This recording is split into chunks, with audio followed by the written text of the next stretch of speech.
எப்ப எல்லாம் தொழுகை யாரிடத்தில் இல்லையோ, எந்த வீட்டுக்குள் தொழுகையுடைய சூழல் இல்லையோ அங்கு நிம்மதியை எதிர்பார்க்க முடியாது, அந்த வீட்டில் பரக்கத்தை எதிர்பார்க்க முடியாது.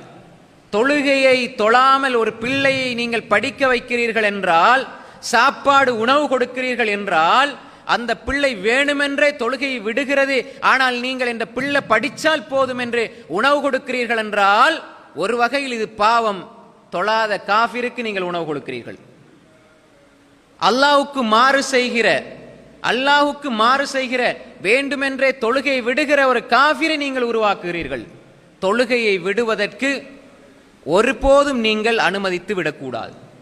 நீங்களும் தொழுகையை விடக்கூடாது, உங்கள் பிள்ளைகளுக்கும் தொழுகையை விடுவதற்கு அனுமதி கொடுக்க கூடாது, உங்கள் மனைவி மக்களுக்கும் தொழுகையை விடுவதற்கு அனுமதியை வழங்கக்கூடாது. இது உங்கள் குடும்பத்தில் இருக்கிற நிம்மதியை சீர்குலைத்துவிடும். நீங்க செய்யலண்டா உங்களோட நிம்மதி போற மாதிரி, உங்களோட வீட்டில் இந்த தொழுகை இல்லை என்றால் வீட்டினுடைய நிம்மதியும் பரக்கத்தும் போய்விடும்.